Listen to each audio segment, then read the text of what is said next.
अगर हाइब्रिड मानता है, सपोज कीजिए पाकिस्तान हाइब्रिड मानता है, अगर जो आईसीसी के हिसाब से उनको मानना चाहिए, तो वो ये कहेगा कि ठीक है। देखिए मैं आपको एक बात बताऊं मनोज, हर कोई आज में जीता है, कल की किसी को परवाह नहीं है। पाकिस्तान ये कहेगा, ऑफिशियली बोलेगा कि हम हाइब्रिड मान गए, लेकिन विद अ राइडर कि अब जो इंडिया में होनी है ना आईसीसी टूर्नामेंट्स, तो हम भी नहीं खेलेंगे वहां पे, हमें भी हाइब्रिड में फिर खेलना है। अब उसमें बीसीसीआई हाँ थोड़ी बोलेगा हाँ जी हाँ जी हाँ जी। 2008 लास्ट था जब इन दोनों ने टेस्ट क्रिकेट खेली, तो ये राइवलरी तो सबसे बड़ी गिनी जाती है। आज तो साल के एक मैच के लिए आप देखिए अरबों रुपए लग जाते हैं। 26/11 जो अटैक हुआ, उस वक्त आपको मालूम है चैंपियंस लीग शायद होने वाली थी, इंग्लैंड की टीम इंडिया में थी और कामरान अकमल और 2 और पाकिस्तानी प्लेयर्स उस वक्त मुंबई में थे, वो राजस्थान रॉयल्स के मेंबर्स थे। और राजस्थान रॉयल्स उसी साल 2011 में वर्ल्ड कप का सेमीफाइनल इंडिया में हुआ। By the way let me remind our viewers कि पाकिस्तान की टीम ने वर्ल्ड कप 2011 के सारे मैच श्रीलंका में खेले थे, वो सेमीफाइनल खेलने आए थे। और अगर पाकिस्तान की टीम फाइनल जाती, मुंबई में खेलती, जहां पर उनको दशकों से कोई मैच अलॉट नहीं किया गया। जब शिवसेना ने अर्ली 90s में जो थ्रेट दिया था, उसके बाद से उनको कभी भी बॉम्बे मैच नहीं खिलाया गया, कभी भी। खैर वो हार ही गए तो मुंबई तो उन्होंने क्या जाना था। फिर उसके बाद क्या हुआ ना, बीसीसीआई तो पावरफुल था ही, बट मैंने उस दिन भी एक बात बताई थी सबको, लोगों को मालूम नहीं है, इंडिया पाकिस्तान ने जंगें बहुत लड़ी, बहुत लड़ाइयां हुई हैं, जंग हुई हैं, पर पाकिस्तान क्रिकेट बोर्ड और बीसीसीआई एक्चुअली हमेशा से देवर फ्रेंड्स। ये दोनों एक साथ मिलके एम्पायर से, जो एम्पायर है उससे लेकर आए थे क्रिकेट, एशिया में क्रिकेट लेके आए थे। 87 वर्ल्ड कप ले लो, 96 ले लो, इनके अच्छे रिलेशंस थे, हमेशा से रहे। तो हुआ ये कि उस वक्त पाकिस्तान क्रिकेट बोर्ड और बीसीसीआई बैठे। एक तो 11 वर्ल्ड कप में क्या हुआ था, कन्वेंशन तोड़ते हुए Indian prime minister Manmohan Singh ने पाकिस्तानी प्राइम मिनिस्टर गिलानी साहब को इनवाइट किया था मोहाली मैच देखने आने के लिए। ये कन्वेंशन नहीं थी। और 26/11 के ये तकरीबन 2.5 साल बाद की बात है। सो विच मीन्स कि आपने खुद ही वो कन्वेंशन तोड़ के आपने कहा कि प्राइम मिनिस्टर साहब, गिलानी साहब आप आइए। वो भी आए और उस वक्त स्टेडियम में आपने देखा ही क्या मैच हुआ, इंडिया जीत भी गया। एंड देन पीपल थॉट कि यार चलो शायद रिश्ते बेहतर होंगे। उसी के आगे क्या हुआ, 2012 में एक एमओयू बन गया, मेमोरेंडम ऑफ अंडरस्टैंडिंग, एमओयू एक कागज पे, जिसपे बीसीसीआई ने इनको कहा कि चलो एक काम करो, आप आओ फिर हम आएंगे, फिर आप आओ फिर हम आएंगे, करते हैं वनडे मुंडे T20 कुछ शुरू करते हैं। फिर वो आ गए, वो 3 वनडे 3 T20 खेल के 12 दिसंबर और 13 में, उसके बाद बुलाते रहे, हम गए नहीं। बुलाएगी पर जाना क्या नहीं, शाहिर खान भी आए थे उससे, वो आए। अब हुआ ये कि वो बेचारे कहते रहे एमओयू साइन हुआ है, एमओयू साइन हुआ है। अब देखो मैं एक छोटी सी मिसाल देता हूं, उस वक्त भी मीडिया में वही चल रहा था वहां पे जो आज चल रहा है। आज डिजिटल है, तब टीवी और अखबारें थी, तब भी एमओयू साइन है, इंडिया को हर्जाना देना होगा, एमओयू साइंड है, इंडिया को हर्जाना देना होगा। वो एमओयू कहां पे साइंड है, किस चीज का एमओयू? एक कागज है।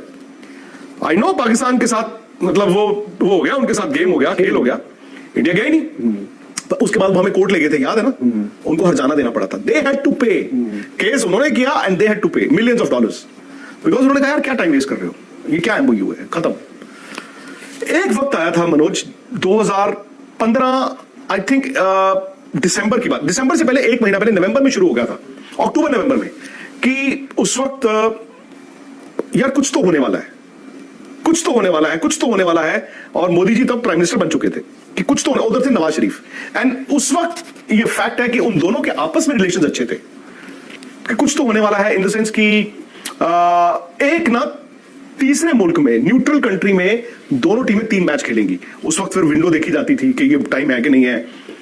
फिर वो सुषमा स्वराज गई थी वहां पे, फॉरेन मिनिस्टर थी पाकिस्तान, और मुझे याद है शाहरियार खान थे तब पाकिस्तान क्रिकेट चीफ, तो उनका बयान आते थे कि भाई कल सुबह तक बताओ, तो सुबह वो कहते थे कल शाम तक बताओ, फिर शाम को वो कहते थे फिर सुबह तक बताओ, फिर वो सुबह कहते शाम तक।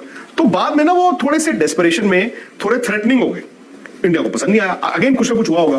फिर मोदी जी वहां गए, जब नवाज शरीफ आई थिंक उनका जन्मदिन था, उनकी बेटी की शादी भी थी, वो अनप्लान्ड अफगानिस्तान से आ रहे थे, stopped over in Lahore, Islamabad, and then सबको लगा तो हो गया, बट उसके बाद जो हुआ, और वो ऐसी विजिट थी कि मतलब क्रिकेट के लिए वो आ गए, जयपुर टेस्ट में इमरान खान कप्तान थे, और इंडियन गवर्नमेंट को भी इतना अंदाजा नहीं था, Rajiv Gandhi was the prime minister at that time, और इनके रिलेशंस बहुत खराब हो चुके थे।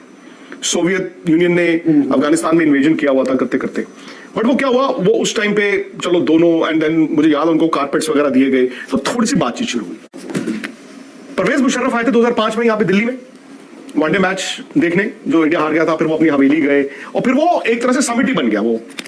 और 11 में गिलानी साहब आए, इंडिया से कोई नहीं गया। इंडिया में ना 1952 में ये टीम पाकिस्तान की आई थी पहला टेस्ट खेलने, और उस टीम में बहुत बड़े बड़े अब्दुल हफीज कारदार शायद कप्तान थे, लाला जी यहाँ पे थे। और टीम पाकिस्तान की बहुत अच्छी थी पार्टीशन के बाद, क्योंकि कुछ तो इंडिया से खेलते थे। उसके बाद 3 सीरीज हुई, 60 में, 61 में, 61 में लास्ट सीरीज हुई थी। उसके बाद फिर हमारे 2 जंगें हुई उनके साथ। और हम अब देखते हैं गैप के टेस्ट क्रिकेट का। हम लास्ट टेस्ट मैच खेले थे 7 में, नवंबर 2007, नवंबर 2014। कितने साल का गैप हो गया? 24 हो गया ना? 24, हाँ, 17 साल का। उस टाइम पे 18 साल का गैप था।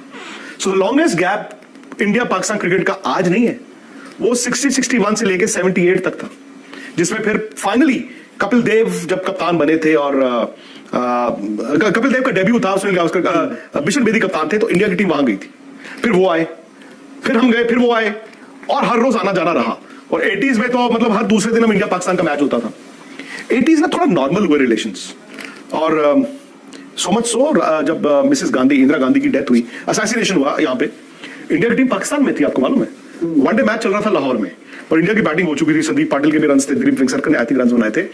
लंच ब्रेक पे प्लेयरों को बताया गया, हालांकि हादसा तो सुबह हो चुका था, एंड वहां पाकिस्तान गवर्नमेंट ने इंडियन प्लेयर्स को प्रोटेक्टिव रिंग देके इंडिया वापस भेजा। और ये दौर था जब पाकिस्तान में भी तरक्की हो रही थी। इंडिया शायद उतना तरक्की नहीं हमने देखी थी, मैंने पहले भी बात की, वो बहुत आगे थे, बिकॉज वो यूएस इंक्लाइंड थे, हम यूएसएसआर इंक्लाइंड थे, जो आज सोवियत यूनियन मतलब। और पीसीबी और बीसीसीआई तो एक थे ही। वो क्रिकेट उनकी ये थी कि मतलब चलो जी, बेस्ट फ्रेंड्स जो पाकिस्तान इंडिया जो किस्से कहानी है, वो तो उसी टाइम की है ना। गावस्कर, जहीर अब्बास, कपिल देव, इमरान, ये उसी टाइम की कहानी है। फिर क्या हुआ, चलता रहा मनोज, चलता रहा 89 में जब श्रीकांत की कप्तानी में पाकिस्तान हम गए, जिसमें तेंदुलकर का डेब्यू हुआ। उसके बाद उन्होंने आना था 91 में, और उस वक्त शिवसेना ने थ्रेट दिया था, तो पाकिस्तान ने आने से मना कर दिया। वो दौरा उस वक्त कैंसिल हो गया था, वो दौरा नहीं हुआ, वो कैंसिल हो गया। और फिर हम 10 साल एक दूसरे के साथ टेस्ट क्रिकेट नहीं खेले 90s में। लेकिन आपको एक और बात बताऊं, 90s में तो इंडिया पाकिस्तान ने भले टेस्ट क्रिकेट नहीं खेली, वही इनकी आपस में क्रिकेट तो परवान चढ़ गई। पहली बार दुनिया ने इंडिया पाकिस्तान को एक कैश काउ बनाया। शारजा में हम खेलते थे, 90s में भी खेलते रहे,